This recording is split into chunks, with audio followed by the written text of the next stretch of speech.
Capítulo 15 do segundo livro do profeta Samuel diz assim: E depois disto, aconteceu que Absalão se aparelhou de carros e cavalos e de 50 homens que corressem na frente dele. E se levantava Absalão pela manhã e ficava a um lado do caminho da porta. E a qualquer que tinha alguma demanda e que vinha ao rei para julgamento, Absalão chamava a si e lhe dizia: De que cidade és tu? E ele respondia: Teu servo é de uma das tribos de Israel. Então Absalão lhe dizia: Olha, os teus assuntos são bons e justos, mas não há quem possa te ouvir da parte do rei. E dizia mais Absalão: Quem me dera pudesse ser juiz na terra, para que viesse a mim todos os que têm pleito ou negócio, para que eu lhes fizesse justiça. E acontecia que quando alguém se chegava para inclinar-se a ele, ele estendia sua mão e tomava dele e o beijava. E desta maneira fazia com todo Israel que vinha ao rei para julgamento, e assim roubava Absalão o coração dos homens de Israel. E ao cabo de 40 anos, aconteceu que Absalão disse ao rei: Eu te rogo que me permitas que vá a Hebrom para pagar o meu voto que fiz ao Senhor. Porque o teu servo fez um voto quando estava em Jesur, na Síria, dizendo: Se o Senhor me fizer voltar para Jerusalém, eu servirei ao Senhor. E o rei então lhe disse: Vá em paz. E ele se levantou e se foi para Hebrom. E enviou Absalão espias por todas as tribos de Israel, dizendo: Quando ouvirdes o som das trombetas, direis: Absalão reina em Hebrom. E foram com Absalão 200 homens de Jerusalém, convidados por ele, os quais foram em sua simplicidade, sem saber de nada. Absalão também mandou vir Aitofel, o Gilonita, conselheiro do rei Davi, a Giló, sua cidade, enquanto ele oferecia os seus sacrifícios. E a conjuração se tornava grande, pois o povo se ia aumentando com Absalão. E veio então um mensageiro a Davi, dizendo: O coração de todo Israel segue Absalão. Então Davi disse a todos os seus servos que estavam com ele em Jerusalém: Levantai-vos e fujamos, porque certamente não poderemos escapar diante de Absalão. Apressai-vos em partir, pois, apressando-se ele, nos alcançará, e lançará o mal sobre nós, e ferirá a cidade ao fio da espada. E os servos do rei disseram ao rei: Eis que os seus servos estão dispostos a tudo o que o rei, nosso senhor, determinar. O rei então saiu com toda a sua família atrás dele, porém o rei deixou 10 mulheres concubinas para que guardassem a casa. Saiu, pois, o rei com todo o povo que o seguia e pararam no lugar distante. E todos os seus servos estavam ao seu lado, assim como todos os quereteus e todos os peleteus, isso e mais todos os geteus. 600 homens que tinham vindo a pé desde Gate, caminhavam diante do rei. E disse o rei a Itai, o geteu: Por que vens tu também conosco? Volta-te e fica com o rei, porque tu és estrangeiro e banido também de teu lugar. Vieste ontem e te tenho de levar hoje, para que mudes de lugar indo conosco? Eu vou, pois, para onde puder ir. Tu, porém, volta e faz voltar também teus irmãos, em ti haja misericórdia e fidelidade. E respondeu Itai ao rei, dizendo: Vive o Senhor e vive o rei, meu senhor, que para a morte ou para a vida, onde o rei, meu senhor, estiver, ali estará também o teu servo. Então Davi disse a Itai: Vem, pois, e passa adiante. Passou Itai, o geteu, e todos os seus homens e toda a sua família. E todo o povo chorou em alta voz, passando logo todo o povo pelo ribeiro de Cedron. Deste modo, passou o rei, e todo o povo passou na direção do caminho que vai para o deserto. E eis que também ia Zadok, e com ele todos os levitas que levavam a arca da aliança de Deus, e assentaram a arca da aliança de Deus, e Abiatar subiu, depois que todo o povo acabou de sair da cidade. Mas disse o rei a Zadok: Leva de volta a arca de Deus à cidade, que se eu achar graça nos olhos do Senhor, ele me trará de volta e me fará ver ela e o seu tabernáculo. E se disser, porém, assim: Não tens me agradado, aqui estou, faça de mim o que bem lhe parecer. Disse ainda o rei a Zadok, o sacerdote: Não és tu vidente?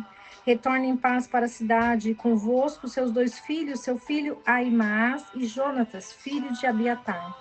Olhai, pois, eu me demorarei nos campos do deserto, até que receba notícias vossas. Então Zadok e Abiatar voltaram com a arca de Deus para Jerusalém e ficaram lá. E Davi subiu pela encosta do Monte das Oliveiras e a subiu chorando, tendo a cabeça coberta e os pés descalços. Também todo o povo que tinha consigo cobriu cada um a sua cabeça. E subiu chorando assim, sem cessar. E avisaram Davi, dizendo: Aitofel também está entre os que conspiraram com Absalão. Então disse Davi: Torne em loucura agora, ó Senhor, o conselheiro de Aitofel. E quando Davi chegou ao cume do monte para ali adorar a Deus, eis que Uzai, o arquita, saiu-lhe ao encontro, trazendo rasgada a sua roupa e terra sobre a sua cabeça. E lhe disse Davi: Se passares comigo, tu me serás uma carga. Mas se voltares para a cidade, disseres a Absalão: Rei, eu serei teu servo, como até hoje fui servo de teu pai. Assim serei agora teu servo, então tu me dissiparás o conselho de Aitofel. Não estarão ali contigo Zadok e Abiatar, sacerdotes?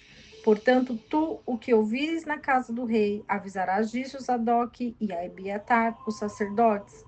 E eis que estão com ele seus dois filhos, Aimaas, filho de Zadok, e Jonatas, filho de Abiatar. Pela mão deles me dareis aviso de tudo o que ouvires. Assim veio Zai, amigo de Davi, à cidade. Absalão entrou em Jerusalém. O capítulo 15 do segundo livro do profeta Samuel vai dizer sobre a fuga de Davi. Vai falar sobre a rebelião do seu filho Absalão, que, com astúcia, foi fazer aquilo que o coração dele estava desejado, que era viver uma vida de rei. Absalão queria o lugar do pai. Absalão queria ser reconhecido, queria ser visto. Absalão queria de todas as maneiras fazer com que o povo de Israel viesse a vê-lo como o rei. E assim ele coloca uma estratégia e um plano para que o povo possa vê-lo como rei. Então Davi, entendendo, Davi sai de Jerusalém e ele chora, ele ora, ele pede ao Senhor ajuda, porque ele entende que muitos processos ele estava passando, porque ele precisava crescer e amadurecer. Davi, ele precisava compreender o seu comportamento, as suas ações e as suas escolhas. Davi, ele não se passou por inocente perante Deus, apesar de ser um homem segundo o coração de Deus.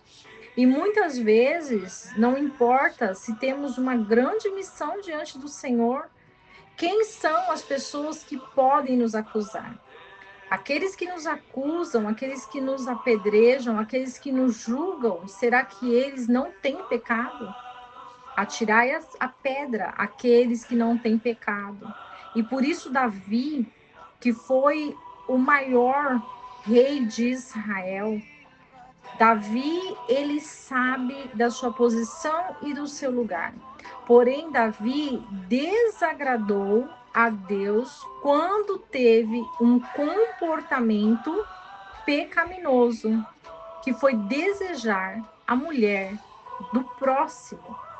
E quando Davi adultera com Batseba, quando Davi engravida a mulher do seu servo, e quando Davi comete um assassinato do seu próximo, Davi está dizendo a ele mesmo o quanto ele se ama. Porque o que fazemos com o próximo é aquilo que faríamos conosco.